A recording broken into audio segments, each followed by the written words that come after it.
Okay, so today we're going to solve polynomials of larger degree. So again, we're continuing on solving equations.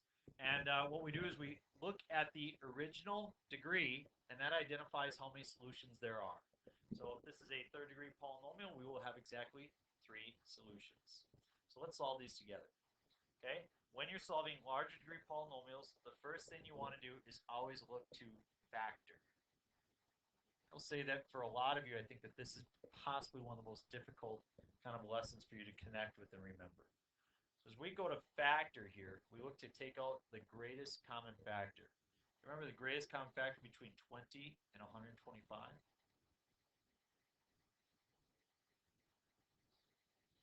How about the greatest common factor between x to the third and x? X. If I take out a 5x out of 20x to the third, what am I left with? 4x to the second. And if I take a 5x out of 125x, what am I left with? 25.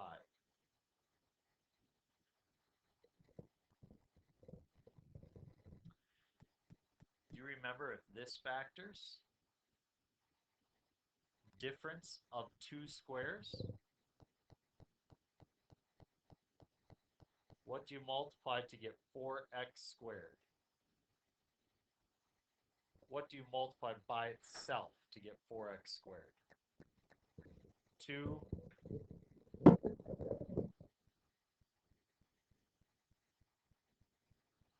What do you multiply by itself to get 25? And as the difference of 2 squares, we have a plus in one and a minus in the other. It is now fully factored. Okay? We take each part and set it equal to 0 and solve. How do you solve that?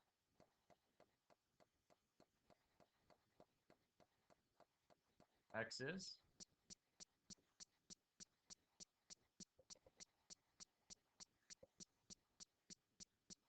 2x plus 5 equals 0. Subtract the 5 and divide by 2. And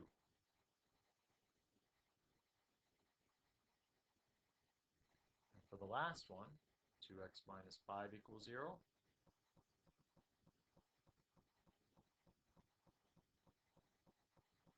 X is 5 halves. So how many solutions do we come up with? 3, which matches our original degree.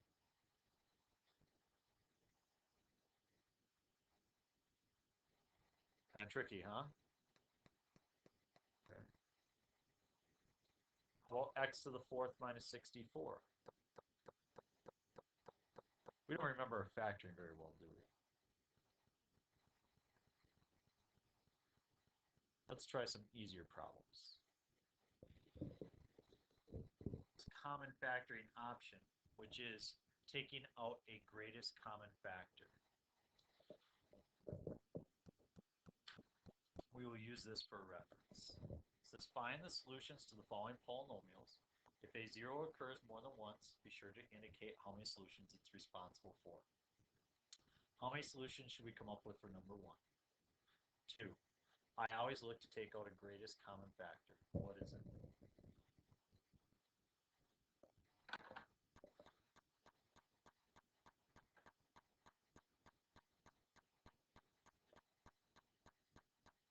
Does x squared minus 25 factor?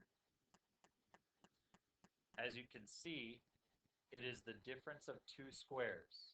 So it factors to 2 binomials, one with a minus, one with a plus. 5 times x plus 5 times x minus 5. So I have x plus 5 equals 0, and x minus 5 equals 0. So what are your 2 solutions? 5 and negative 5.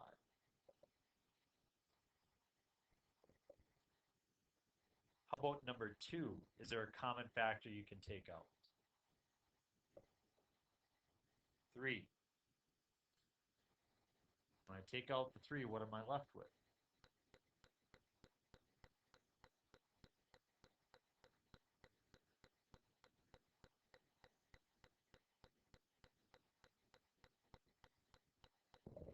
As you can see, we have a different factoring option here. This is what I call an easy trinomial. We just look for two numbers that multiply to the negative 28 and two numbers that add to the negative 3. So here's an example of an easy trinomial that factors. That's going to follow suit here. 3 times two sets of parentheses. What multiplies to x squared? X and x. What multiplies to negative 28 but adds to negative 3?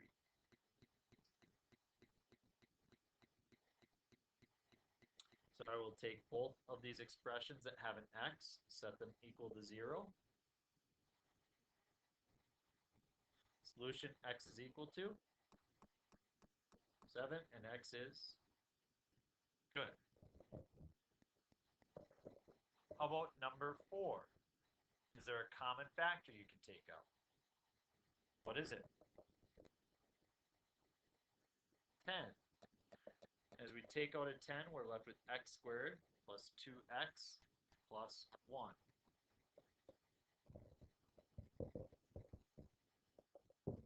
Does this factor? What are two numbers that multiply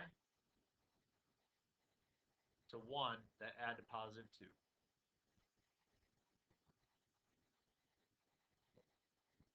So what are my two solutions? And that's what we call a double root. It happens twice. Because it says that there's two solutions, we will list it twice. Okay? See that?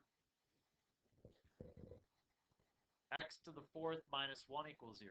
Is there a perfect square you could take out? Which of the factoring methods do you think it fits? There's no greatest common factor. Is it a trinomial? Does it have 3 parts? Is it the difference of two squares? Yeah, it is. What do you multiply to get x to the 4th? X squared and x squared. What's the second part going to be?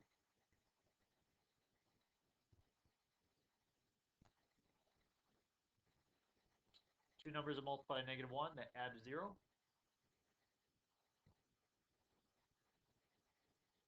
Right? Does x squared minus 1 factor? Is that the difference in two squares? So factors 2.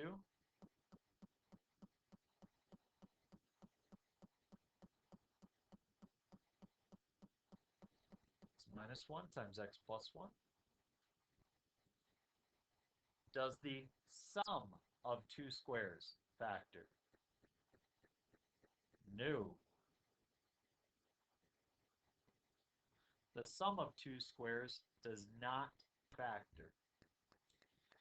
So we have solutions of x equals what?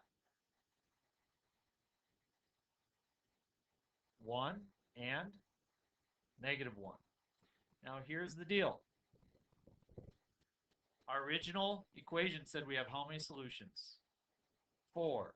We found 2. There's 1 here, 1 there, and there's 2 more here. Both of these are imaginary. And maybe you remember from last year, if you solve x squared plus 1 equals 0, see if anybody remembers this. Do you remember what the square root of negative 1 is? I? You saw an I, right? Please tell me you saw an I last year. You took Algebra 2 and you saw an I. Okay. You don't have to write the I part. If you just say 2 imaginary, at least we know what you're talking about, okay? Flip it over. Let's try another one.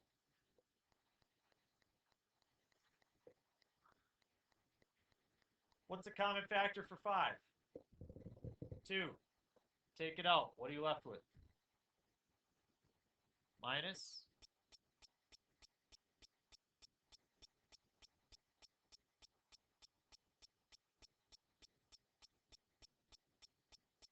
49.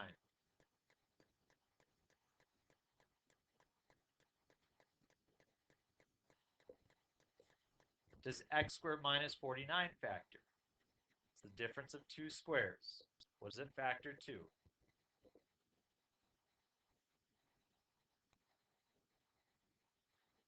Minus 7 and plus 7.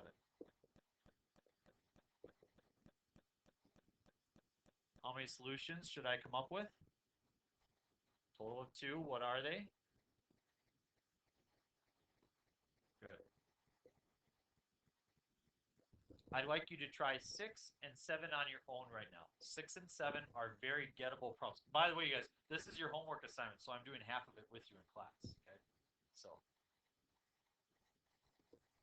try 6 and 7, okay, and then we'll go over them, see if you can get them. So I'll factor the trinomial. As I factor it, I need two numbers that multiply to 12 that add to 7. What are they? 3 and 4. So you have three parts. X equals 0, x plus 3 equals 0, and x plus 4 equals 0. What will your three solutions be?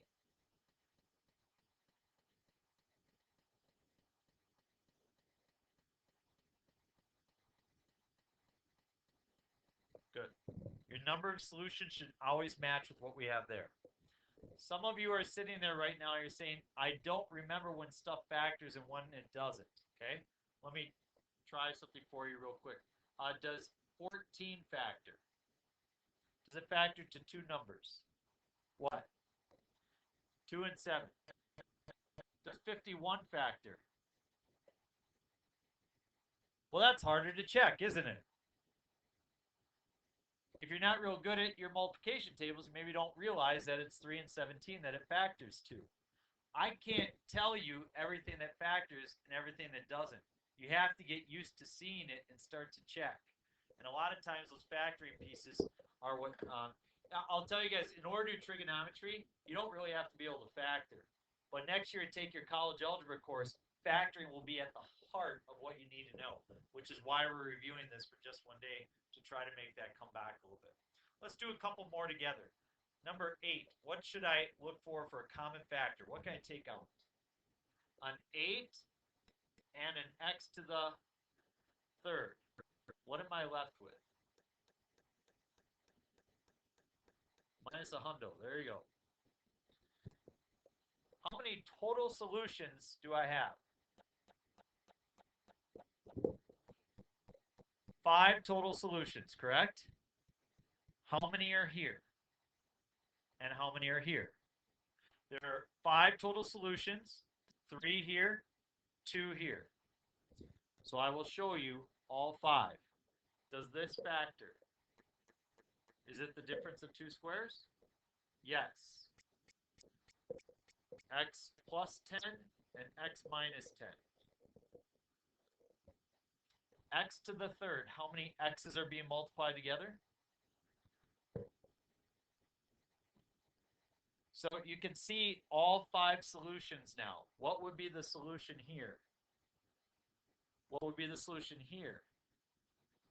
And what would be the solution for each one of these x's?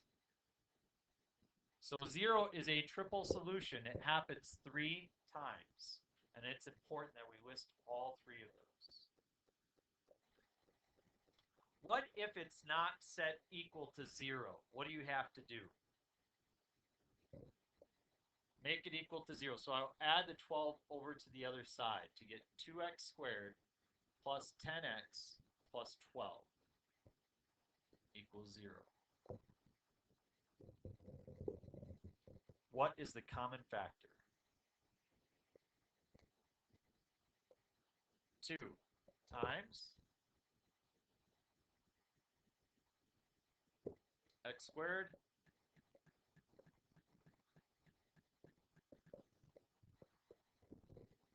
Is this the difference of two squares? No. Is it a trinomial? Yes. Let's factor the trinomial. 2 times x plus 2, x plus 3. Notice before when we had the x's out front right here, did that contribute to our solutions? Yeah. Do we have an x out front? No. So the 2, when it's just a number, it does not contribute to the solutions at all. What will be the solution here? -2.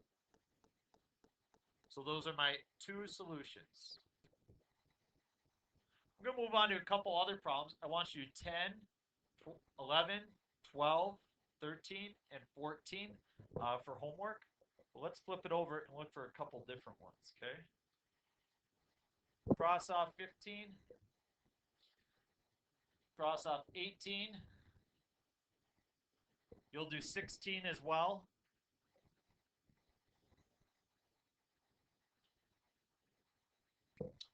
Circle 17.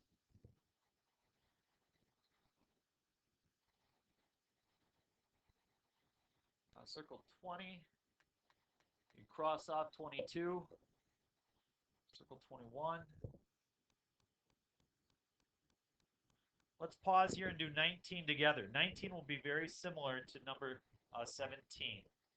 Again, you can see as you look at this that it's not set equal to 0. So I'll add the 6 over to the other side.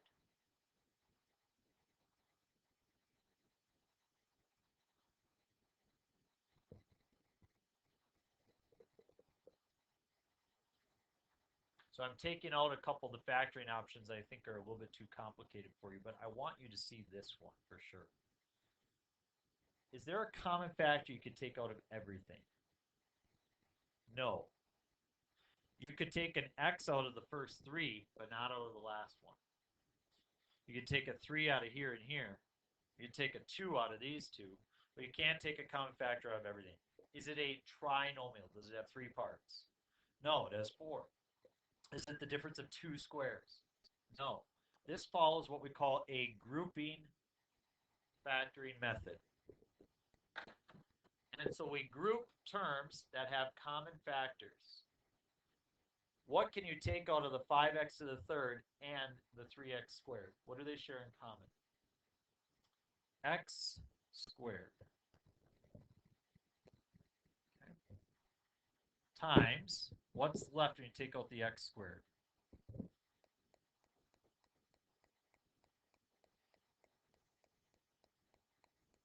Okay. Now, please follow me here. This is very important. I know you taught this once, but maybe you forgot. What's the value of the 6? Is it positive or is it negative? It's positive. If I put these parentheses in front of that subtraction sign, what is now the value of that 6? It's negative. Why? Because if you distribute the subtraction sign, it would become a -6. You are never allowed to put parentheses in front of a subtraction sign. So to get around that, I will add the opposite. Now I can put my parentheses down. What common factor can you take out of a -10 and +6? 2. In fact, I'm going to choose to take out not just a 2, but a -2. If you take -2 out of -10x, it will become 5x. Now it matches what I have here. If I take a -2 out of 6, I'm left with, which matches what I have right here. So you want this one to match with this one. Because now I look and I have 2 terms. I have 1 term and I have a second term. What do each of those 2 terms share in common? What thing do they have that's the same?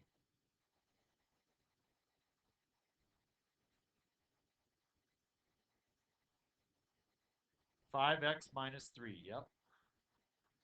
If you take a 5x minus 3 out of this, what's left?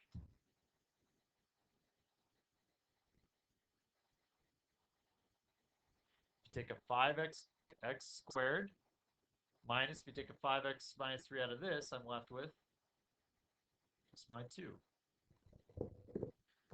How many total solutions should there be to this problem? 3 solutions. How many will be here? How many will be here? So let's solve that. 5x minus 3 is equal to 0. Add the 3, x is 5 or 3/5. That's one solution. How will I solve that one?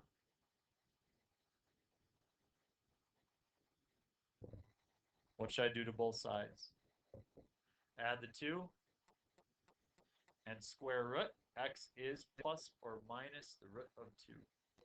So you can see you have three solutions, 3/5 and positive negative root of 2. So you see how this is a grouping option. This one will be grouping as well. So you can practice that. And flip it over. This one will be grouping as well.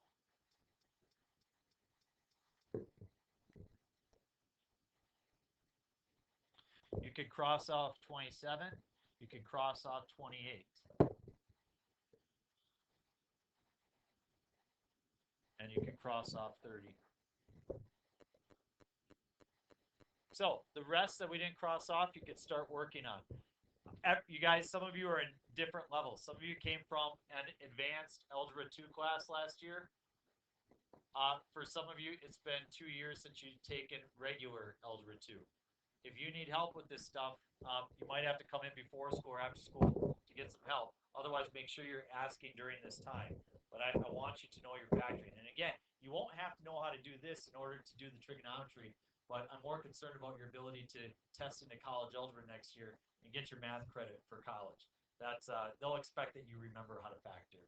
And so this is a good lesson to do that. So you got 20 minutes. Go ahead and work on those. I will be coming around and trying to help as many people as I can.